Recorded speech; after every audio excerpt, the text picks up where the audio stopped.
everyone, and welcome to a Gamescom little video. This one is primarily going to be talking about the Dragon Age stuff that was shown, not including the trailer analysis, which I gotta give a big huge thank you to everyone who watched my trailer analysis. It has nearly 2,000 views on it, and that's only in the space of like 2 days, which thank you so much. I know it doesn't. I know on this grand scheme of YouTube it's not a lot, but to me it's a lot. Thank you so much for that. That will help me out immensely. And also welcome to all the new subscribers. I hope you enjoyed that when you're like 2,000 already. But not going to spend too much time on that, but I just wanted to give a big thank you out there. And now we're going to talk about the other stuff that are in regards to Dragon Age. The demo that was shown, and also the other demo that was just shown on IGN earlier today on the 15th. I'm going to talk about that in detail. I'm going to talk about what I was able to gather, and also going to show maybe some screenshots in the edit, and I don't know whether or not I'll just have them splash out on the screen, I'll talk over them, or maybe I'll just have them up in the corner somewhere. We'll wait and see how that goes. But I definitely want to say a big thank you to everyone again, and also a big well done to BioWare for Gamescom, because they got a massive positive receiving. I don't fucking blame them. The material that was shown was done. We got shown more gameplay and also a lot more stuff. In fact, we even got our first glimpse, and hopefully I'll have it up on the screen. I'm just going to open up here so I can actually have a look at it myself. We got our first glimpse at the Inquisitor without the helmet on, both male and female. But we also got our first little hint and look at the character creator. Now, I don't know how much subject to change this is, but it does look like we have the usual stuff, the general, the makeup, the scars, the nose. It does look like a good character creator so far. I can't judge it until I actually get my hands on it, which I'm hoping BioWare actually does release some kind of character creation demo a la Saints Row, because that was actually a really good idea in my opinion to do for a RPG especially, and even Saints Row did it really good, even though it technically isn't an RPG. But I definitely hope that BioWare release a character creator demo, because I can guarantee I'm going to spend hours on the character creator. We did get our first glimpse of that at the Gamescom EA press conference, and also I think that's the only time it was actually shown actually. But we did also get a look at another thing, which is the character creation. We actually, not the character creation, the weapon customization with Aaron Flynn's new weapon, or the feels. It basically showed a quick brief instance. They showed more in the IGN demo that they did. I will leave a link to them in the description, because I'm not going to show clips in this. But they did show about the weapon crafting and basically the crafting system. And it does look like, I says, with the one that's hopefully up on the screen right now, the feels. Sorry, I laugh at that. It is incorporated there, and it does look like you can add like usual stuff, enchantments, but also what the material is made from, and also various other little bits and pieces which look really cool. As it is, it's basically an enchantment, but also you can upgrade it as well as craft materials from raw. Apparently, they haven't gone too much into the crafting yet, but they have stated that you will be able to craft full sets of armor and also materials for your characters and also your Inquisition, which I'm very pleased at. That's actually really good in my opinion. That we'll be able to do a lot of crafting in this game, because I guarantee I'm going to do that. But a couple of the major things that were shown, actually, in my opinion, these are one of the biggest things. Hopefully they'll be up on the screen now. We got our first look at our table, sort of like our round table, where the three advisors are. We have Liliana, Cullen, and Josephine around a table. And this table is where you'll be basically assigning your resources and your missions as well, like how you'll select your missions. That more of it was shown during the IGN trailer. That's where I got majority of these screenshots. But a lot of the stuff that was shown is it showed various different things. But one of the more interesting things that it did show was, in my opinion, let me just grab up here so I can actually have a look at it. Where is it? There it is. We've got our first little glimpse at the Force selection. You'll actually, with each mission or assignment that you send your Inquisition on, you'll be able to choose what kind of style do you want to go with. Do you want to go with the, I'll read it here, the Forces, endurance training fit for a soldier, secrets, developing keen eyes and an inquisitive mind, connections, training in the fine arts of persuasion. There was another one, Inquisition, but it wasn't shown in the trailer, I'm afraid. But that is very interesting, the fact that they did state that there would be a game, but finally get a bit of confirmation. I don't know, I did overhear, you could hear actually Josephine speaking in the IGN trailer. And it does sound good. It's very faint. You have to watch it more than once, I think, to hear it. But it does sound like she was actually giving her advice on that. And I'm kind of hoping it does it. It does actually flash to a screen when you select the example they showed. When you select the forces, it did show a sign of a Colin standing there, all like, yeah, you picked my forces, bitch. But I'm hoping that instead of just like, oh, you'll go with whatever one, you'll probably have to go with whatever one your Inquisitor would go with, but I'm hoping that maybe you'll be able to talk to your advisors, even if it's only a written thing as well, where they'll give their opinion and say, look, from this situation, I think it'd be best to do this, or I think it would be best to do that, or I think it'd be best to do that, and that'll help you choose with what style your Inquisition will be. I'm already having a little think about what mine is going to be. I'm going to try and make it a bit of a jack of all trades Inquisition. Good, not perfect. Oh, it depends. It depends what happens in the game. But it's very nice to see you'll actually have to choose between them. You won't be able to just go with all of them. It isn't just like, oh, you go do this, you go do this. You have to read the situation and analyze it and determine which one is the best situation for it. Like, I think the example, I think I actually have an example here. Did I get a screenshot of it? No, I don't think I did. I think I thought I'd grab a screenshot of it.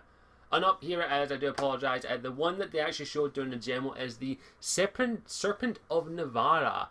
An Inquisition agent have uncovered a potential problem in the nation of Navarra.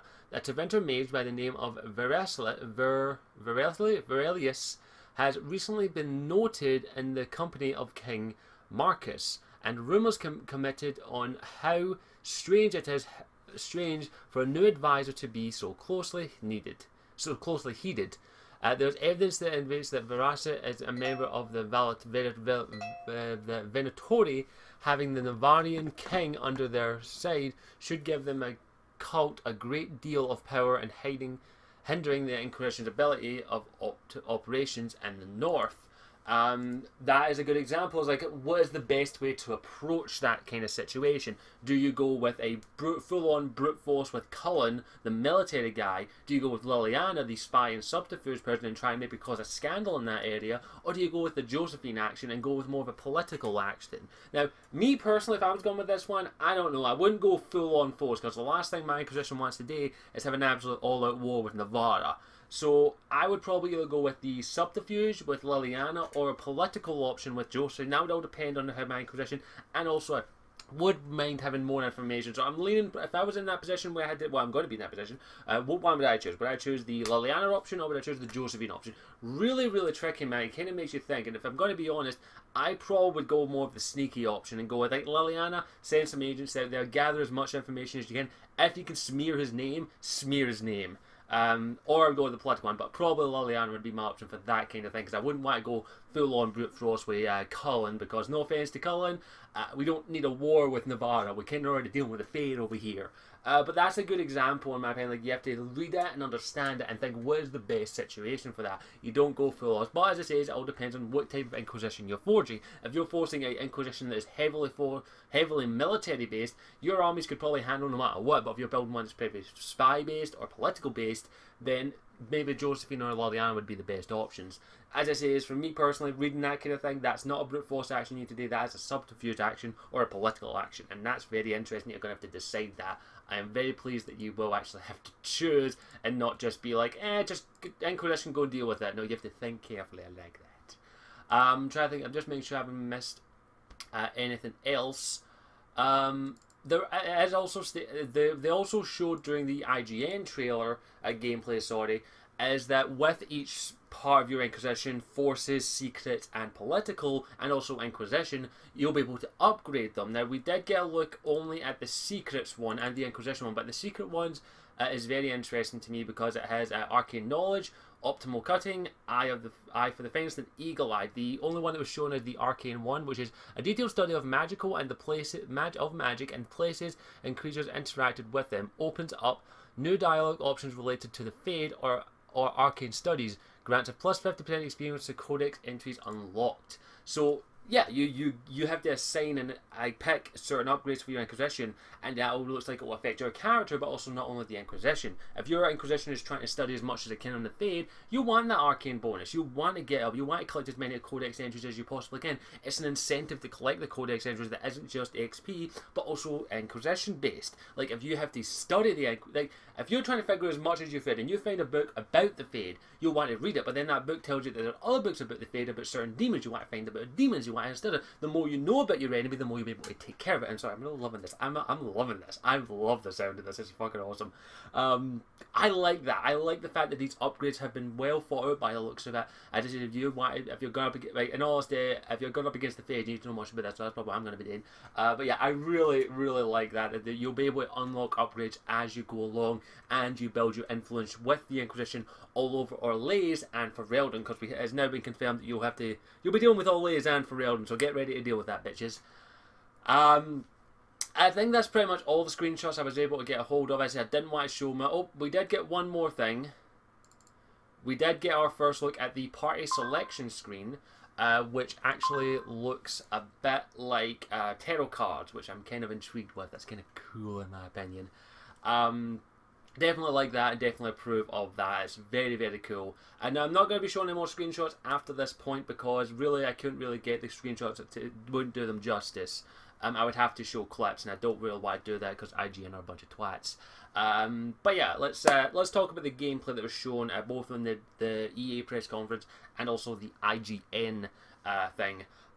Basically, it's pretty much most of what we've already seen. It did show off some new enemy types, including some new demons, and also it showed us off the Avar, who, if you're unaware, are basically the Avar from MD's character in the Dragon Age D&D that we did. She's an Avar Hillsman. So the Avar are basically the older Fereldans. They were before the Fereldans. They're more like a barbarian race. They're just humans mostly, but they are barbarian-focused Hills people. Somebody actually says they remind me of the Scottish warriors, and I'm like, la la la la. But yeah, they're both barbarians, but they have a culture, and it does look like it says you'll need to interact with them and possibly fight them, as they do believe in various different beliefs and all that, including like the strongest of the warriors must provide and all that. And as mentioned in the demo, that the only reason the Avar Hillsmen have done this is because the leader of that particular clan wants to fight the Inquisitor, because he is the, I think they say, the Herald of Andraste. Like, you were chosen by Andraste. Like, you came back from the dead or something like that. That's very interesting to me. I'm kind of like, what? That could be very interesting. Does that mean the white figure was Andraste? That could be very interesting. Don't know yet. It's very uncertain, as it says, what that could mean. It could mean any number of things. But yeah, I did like that. Also in the IGN demo, it did also show off the fact that in the areas that you'll be in, as it says, the area where you were in to go and rescue captured Inquisition soldiers, it did show you walk around the area, you'll be able to study the environment and use Fade Veil Fire, which is fire from the Fade, basically, to uncover secrets about the area. Like, for example, the one they showed was that in that area, the undead were coming back. The dead were rising, and they had no idea what it was. They showed the first part of this little side quest where you had to go and interact with giant stone, I think monoliths is the best way I can describe them. And you had to light Veil Fire, use the Veil Fire to summon demons up in the nearby area, kill the demons, and then they'll draw the undead to you. And then it uncovers more information about the reason why the undead are coming back to life, which I did like that, the fact that you have to try, and that if you accomplish this mission, you actually improve the area and your hold of the Inquisition in that particular area, which is always a plus in that. So you will be able to do that and do these side quests, do it matter. Like, if you do this, you solve the problem with the undead, the people around the area like you, and it's a safer place to be. Win-win. There we go.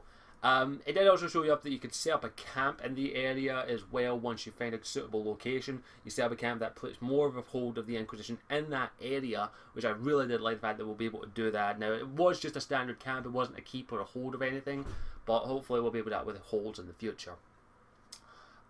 Most of the other gameplay was combat focused. It did show off Cole, Blackwall, and Solus. Did show off those three party members. Cole is a rogue, he's not a mage, but he does have some kind of blinking ability where he can teleport and all that by the looks of it. His combat's very very interesting. I wasn't too sure if I noticed this, but I did notice that he may have some kind of shape-shifting ability or illusion type ability, because I did see him shape-shift or change his form at one point into another human being, but I could have been just seeing things. We did get to see Blackwall and also hear a little bit of him. His voice actor has still not been confirmed yet. We also got to see Solus in action, who seems to be very much Veilfire, very much a primal mage by the looks of it. And we did get to see the female Inquisitor without her helmet on. We actually got to see a male Inquisitor without the helmet on, and also a female Inquisitor without the helmet on, and a proper sounding of the female Inquisitor voiced by Alexine Wilson Regan, or fuck, I just call her Regan. Sorry, I'm horrible with pronouncing names. But yeah, we did get to hear a lot more of her voice, which is very interesting. We did get to see a couple bits of new armor. The gameplay would look fantastic, and honestly, I still can't wait to get a hold of this game. I will leave a link in the description to the IGN gameplay. You can go and watch it, and maybe you'll notice stuff I missed. I'll also leave a link in the description to, of course, the E3, the press conference. You can go and check that out if you want the full thing. Only watch for the Dragon Age part, in my opinion. But yeah, I'm very impressed with it, and I gotta say, well done to BioWare, well done to Cameron, Aaron, and all the other team that there. Blair Brown, I believe, is there. Well done to all the other team who are there. You're doing a fantastic job, and I definitely give props to all the team, the unnamed team members of the Dragon Age, who not everyone knows their names, and also everyone who's working on this game. It looks absolutely fantastic, and I cannot wait to get my hands on it. And I definitely like the way that it's going. I'm very, very impressed with it. Definitely proud of it, and I cannot wait to get my hands on the game. Let me know what your thoughts are in the description down below. And again, thank you all for your new subscriptions, and thank you all for your new viewership. I hope you stick around. Major plus to BioWare. The game looks fantastic, and I cannot wait to get my hands on it. I think it's November, can't come soon enough. So yeah, I think I'll wrap things up there. Thank you for watching. As always, I'm Scottish Warrior 92. I'll see you all next time. Ciao for now. Mwah. Hey there, thank you for watching the video. I hope you enjoyed it, regardless of whatever the video topic was about, because I know I'm a complete out of tit sometimes. If you want to check out any of my other further content, all you have to do is click on the little Scottish Warrior 92 thing down in the bottom there to take you to the channel and check out the rest of my videos. If you want to follow me on any of my social medias, it's just Scottish Warrior 92 everywhere else. And also, if you want to help support the channel, all you have to do is pop the link in the description to my Patreon page, patreon.com/Scottish Warrior 92, in which if you feel like my content is worth it, you can donate $1 a month to help continue to support this channel and help me make this into a full-time gig. Feel free to go check out the Patreon page to make sure it is to your liking and you actually want to spend $1 a month on this shitty channel. Thank you for watching. Again, as always, I am Scottish Warrior 92, and I hope you'll stick around and may even join the clan by clicking that subscribe button. Thank you.